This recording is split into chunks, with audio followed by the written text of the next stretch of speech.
Assalamualaikum warahmatullahi wabarakatuh. Para sedulur semuanya dimanapun berada, mudah-mudahan senantiasa selalu diberikan kebahagiaan, kesuksesan, dan dikabulkan segala cita-cita serta hajatnya. Amin ya Allah ya Rabbal Alamin. Para sedulur semuanya, di video ini saya akan melanjutkan part yang kedua, yaitu tentang pembahasan saya di video ini tentang hikmah di balik kata Iqra yang menjadi ayat pertama yang Allah turunkan dalam Al-Quran kepada baginda kita Nabi Muhammad SAW. Para sedulur semuanya, setelah kemarin kita mengkaji dan menelaah serta mendalami huruf alif, saat ini kita akan melangkah kepada huruf yang kedua, yaitu huruf Qaf dari kata Iqra itu sendiri. Mengapa setelah huruf alif harus huruf Qaf? Padahal kan kembali kita meninjau atau berkaca kepada huruf-huruf yang terdapat dalam huruf hijaiyah, itu bukan hanya huruf Qaf, bukan hanya huruf alif, tetapi banyak huruf selain huruf Qaf atau huruf alif. Ternyata para sedulur semuanya, Allah Subhanahu wa Ta'ala ada motor. Mohon maaf, ada iklan sebentar. Ternyata Allah Subhanahu wa Ta'ala zat yang tunggal yang terdapat di makna alif.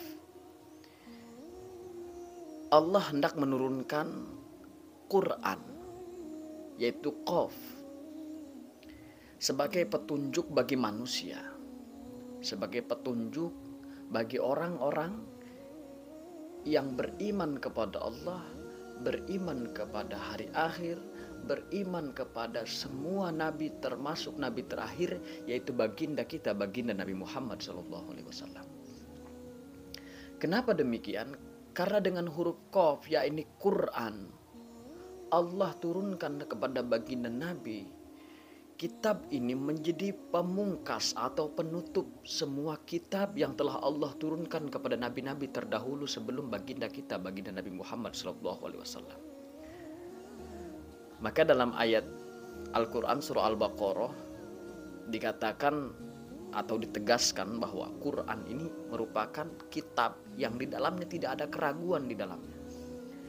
Tidak ada yang bisa diragukan tentang Al-Quran ini.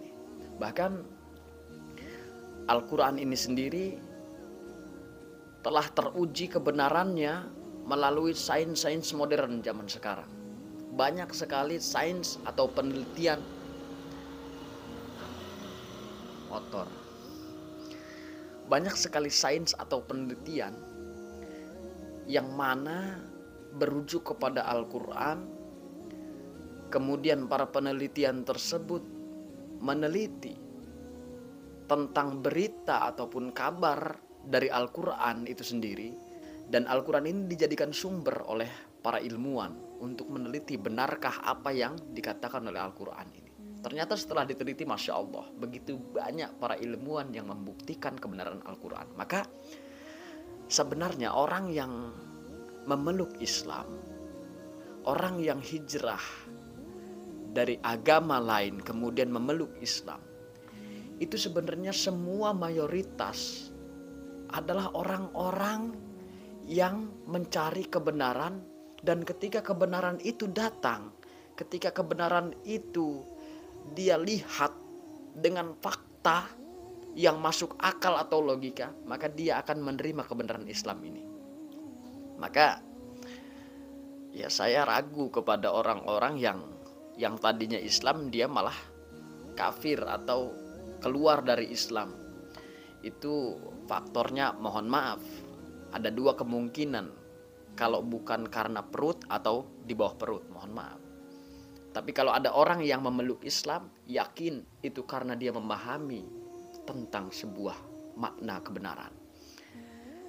Baik, kita akan membahas tentang huruf Qaf ini. Allah Subhanahu wa Ta'ala berfirman dalam Al-Quran, "Dzalikal kitab la raiba fi."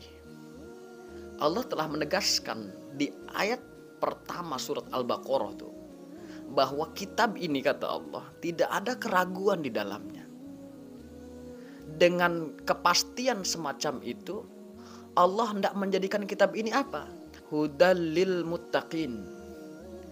Kitab ini yang di dalamnya tidak ada keraguan, tidak ada kepalsuan.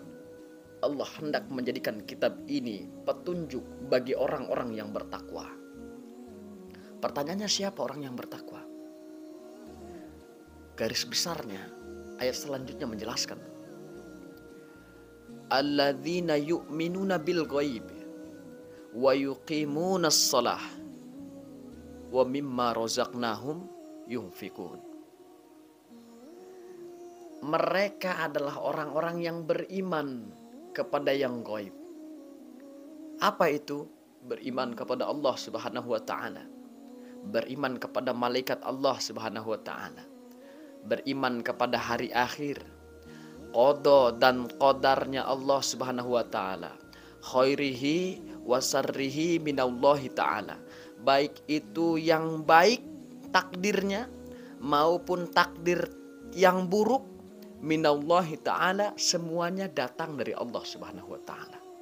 Maka seseorang diberikan petunjuk oleh Allah Subhanahu wa taala melalui Al-Qur'an ini. Ketika dia mendapatkan kebahagiaan, dia akan bersyukur, dan ketika dia mendapatkan musibah ataupun ujian, dia akan bersabar. Kenapa? Karena dia telah mendapatkan petunjuk ataupun bocoran bahwa hidup ini adalah skenario Allah Subhanahu wa taala. Kita hanya menjalani dan kita hanya menjadi seorang hamba yang diperintahkan oleh Allah Subhanahu wa taala untuk menyembahnya, untuk mengabdikan diri, menghambakan diri kepada Allah Subhanahu wa taala. Allah hendak turunkan Quran sebagai petunjuk bagi manusia. Makanya setelah alif, huruf qaf, iqra. Alif kemudian qaf. Supaya apa? Supaya kita benar-benar mempelajari dan menjadikan Al-Quran ini sebagai petunjuk dari alif, dari Allah Subhanahu wa taala, zat yang tunggal, zat yang esa. Maka dipastikan orang yang hidup dengan berpedoman Al-Quran, yang menjadikan Al-Quran ini petunjuk bagi kehidupannya, itu ibarat orang yang sedang pergi ke suatu tempat, kemudian dia membawa kompas tuh petunjuk. Maka mustahil orang tersebut akan tersesat, mustahil orang tersebut tidak akan tahu arah. Kenapa? Karena yang dibawa dia kompas. Begitupun dalam kehidupan kita di dunia ini, Allah berikan kompas tuh, yaitu Al-Quran, untuk menjadi petunjuk menjalani kehidupan di dunia bagaimana dan seperti apa sesuai dengan hukum Allah. Maka insya Allah dia akan sampai ke akhirat tidak tersesat, tidak sampai masuk ke jurang neraka. Dia akan mendapatkan nikmat ataupun rahmat dari Allah Subhanahu wa taala. Karena hakikatnya adalah seseorang masuk surga itu bukan karena dia banyak beribadah, bukan karena ibadahnya hebat luar biasa, bukan, tapi karena memang mendapatkan rahmat Allah Subhanahu wa taala. Nah, para ulama sepakat bahwa untuk mendapatkan rahmat Allah Subhanahu wa taala, maka kita harus beribadah, menghambakan diri kepada Allah Subhanahu wa taala. Para sedulur semuanya yang dirahmati oleh Allah Subhanahu wa taala, setelah kita memahami itu tentang huruf qaf, yang dimana saya singkat-singkat saja ini pembahasannya karena saya khawatir terlalu panjang videonya. Setelah Allah turunkan Quran, maka perintah Quran adalah apa? Lihat huruf selanjutnya dari kata Iqra itu sendiri.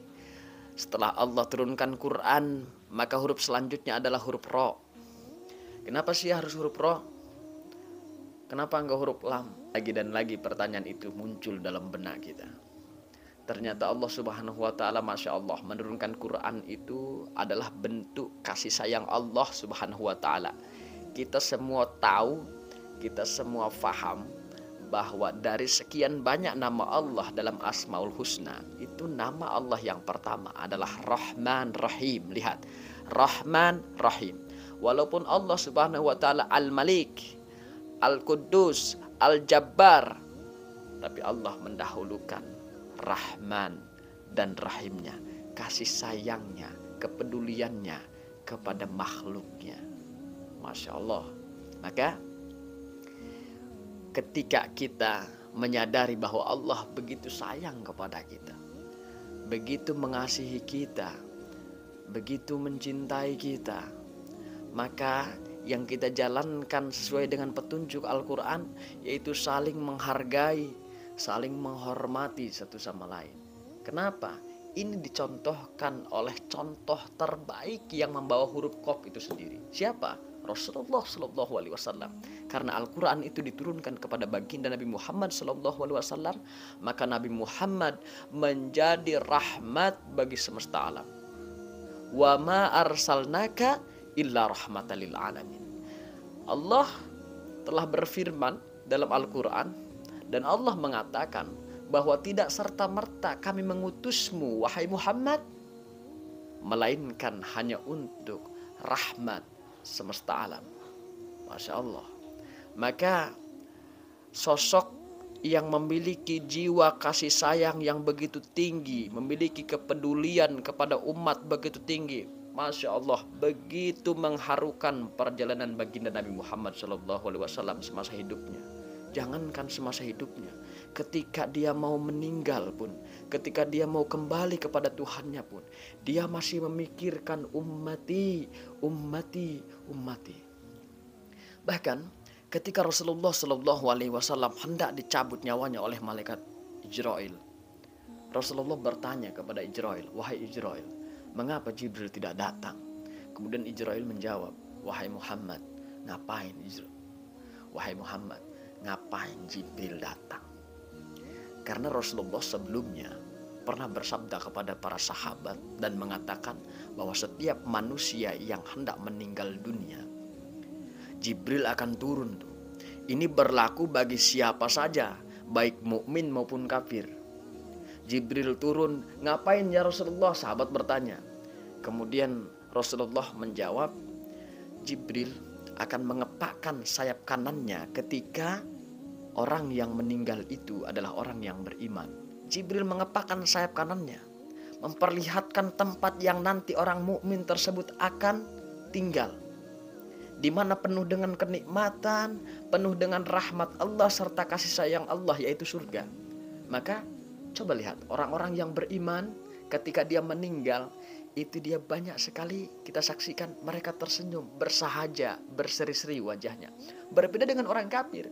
Kenapa? Karena ketika sakaratul maut itu terjadi, Jibril datang mengepakkan sayap kirinya, memperlihatkan tempat yang nanti dia akan tinggali di sana, yaitu neraka. Maka wajar kalau orang kafir meninggal, Masya Allah, dalam keadaan melotot matanya, menyeramkan, bahkan dalam keadaan ketakutan, seolah-olah dia melihat sesuatu yang amat mengerikan. Maka wajar ketika Nabi Muhammad SAW bertanya kepada Ijrail, wahai Ijrail, mengapa Jibril tidak datang saat ini? Karena Nabi Muhammad tahu tuh.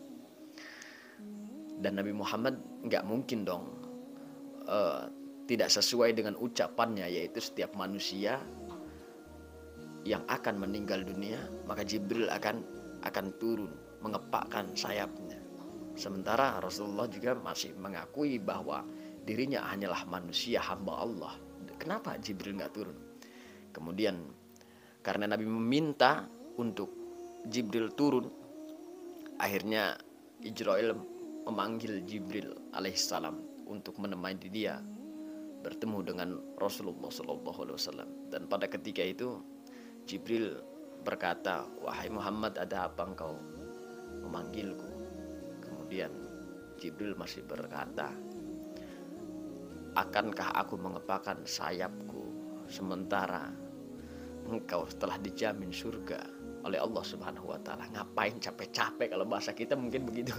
Ngapain saya capek-capek ngepakkan sayap kanan saya? Orang pasti kalau engkau ini pasti masuk surga. Tapi lihat, jawaban Nabi mengejutkan. Bukan masalah itu wahai Jibril. Aku ingin bertanya kepadamu, bagaimana nanti nasib umatku kelak ketika nanti aku pergi. Masya Allah. Begitu pedulinya Rasulullah SAW kepada kita. Begitu luar biasa Rasulullah SAW kepada kita. Sampai ketika mau meninggal pun beliau masih mempertanyakan nasib kita sepeninggalannya. Allahu Akbar. Maka kenapa Rasulullah seperti itu? Karena beliau memiliki jiwa yang begitu amat penyayang. Karena hati pribadinya itu memang Al-Quran dalam dirinya. Sesuai dengan kata Iqra, Rahman Rahim Allah Subhanahu wa Ta'ala, yang Allah turunkan kepada manusia dan hampir seluruhnya itu berada dalam jiwa Rasulullah Sallallahu Alaihi Wasallam. Maka pantas ketika Allah Subhanahu Wa Taala berfirman dalam Quran surah Al-Ahzab, "Laqad kana lakum fi Rasulillahi uswatun hasanah."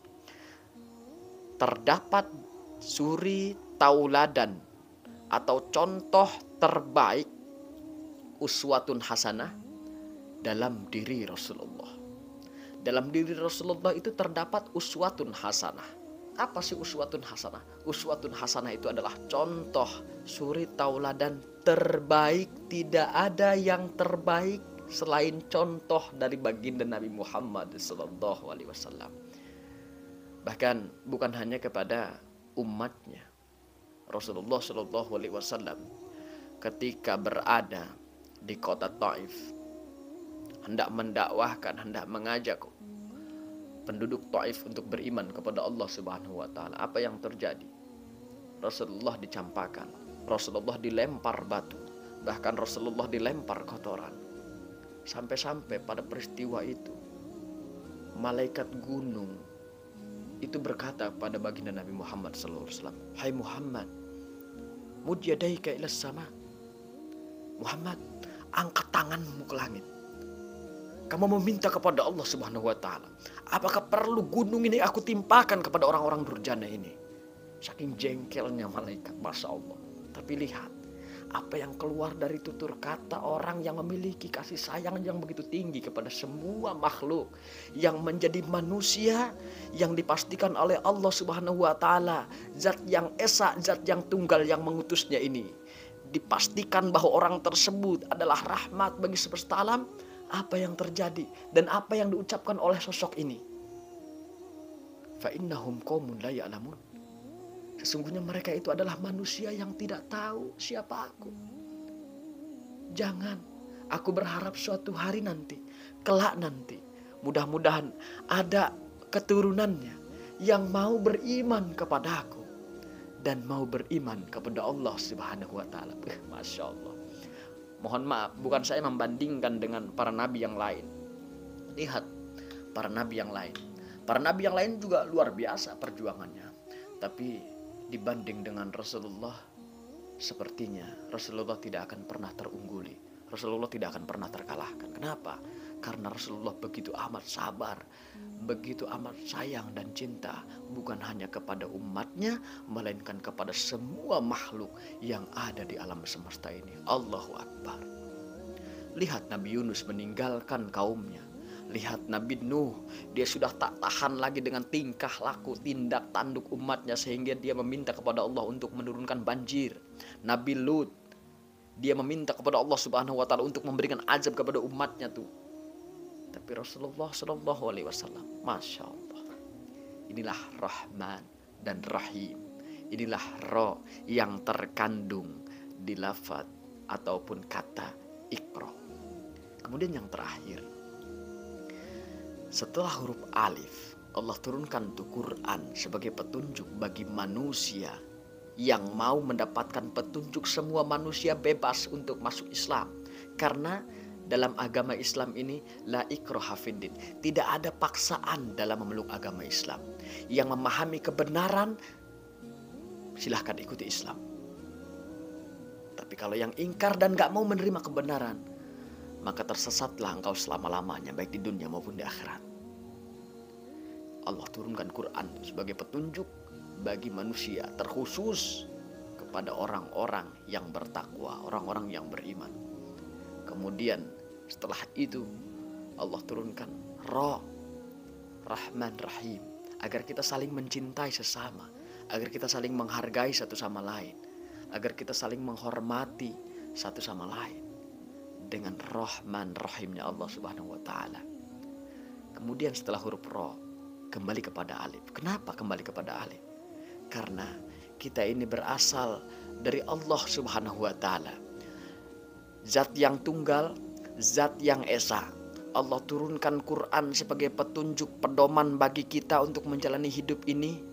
Kemudian Allah anjurkan kita untuk berkasih sayang, sebagaimana Allah pun menyayangi kita dengan sifat Rahman dan Rahimnya. Maka ketika kita mampu melakukan hal itu, insya Allah pasti kita akan kembali kepada alif dengan keadaan bahagia. Para sedulur semuanya, hakikatnya makna daripada kata Iqra itu adalah kita berasal dari Allah dan kita menjalani kehidupan di dunia yang fana ini, yang sebentar ini, harus sesuai dengan petunjuk yang telah Allah berikan kepada kita, yakni Al-Quran. Dan kita harus berkasih sayang, saling menyayangi, saling menghargai, saling menghormati satu sama lain. Terutama kepada seorang mukmin kita harus saling mencintai. Saudara kita dibantai di Palestina, saudara kita diambil negaranya, dijajah negaranya, hendak dirampas negaranya oleh kaum-kaum Zionis. Kita tidak mampu untuk berangkat ke sana karena mungkin kita pun di sini nasibnya ada yang mungkin alasan tidak berangkat ke sana karena suatu faktor yang memang tidak bisa ditinggalkan, entahlah, wallahu alam. Tapi minimal kita mendoakan saudara kita yang ada di Palestina sana. Mudah-mudahan para mujahidin di sana Allah berikan kekuatan. Ada iklan motor. Mohon maaf para sedulur, saya rekamannya sedikit bising karena memang lokasi saya ini di sini dekat jalan. Minimal kita mendoakan mereka, mudah-mudahan mereka bersabar dan mudah-mudahan mereka yang syahid di jalan Allah mendapatkan tempat yang terbaik di sisi Allah Subhanahu wa Ta'ala. Jangan malah kita diam, jangan malah kita apalagi sampai mendukung kaum Zionis yang sudah jelas-jelas merampas dan menindas umat Islam. Jangan para sedulur semuanya, minimal kita berdoa untuk mereka semua. Walaupun kita tidak berangkat ke sana, apapun yang kita punya, jika kita bisa memberikannya ke sana melalui saluran-saluran sumbangsi yang disalurkan kepada Palestina, kita salurkan itu sebagai bentuk kepedulian kita, sebagai bentuk kecintaan kita kepada saudara-saudara kita di Palestina. Kemudian akhirnya penutup daripada video ini, saya meminta maaf kepada para sedulur semuanya. Barangkali ada penjelasan saya yang menyimpang, yang salah, yang tidak sesuai. Silahkan mohon diluruskan, mohon diberikan arahan. Al-Fakir membuat ini bertujuan hanyalah untuk edukasi, memberikan pemahaman, pengajaran, wawasan khususnya untuk diri Al-Fakir pribadi dan umumnya kepada subscriber semuanya, bahwa hikmah daripada kata Iqra begitulah adanya. Insyaallah mudah-mudahan tidak bertentangan dan mudah-mudahan bisa dicerna oleh logika, akal, dan terbuka hati nurani kita untuk menerima kebenaran Islam. Amin ya Allah ya Rabbal Alamin. Sampai jumpa di video selanjutnya, tentunya video yang membahas tentang keislaman, sejarah, dan lain sebagainya. Assalamualaikum warahmatullahi wabarakatuh.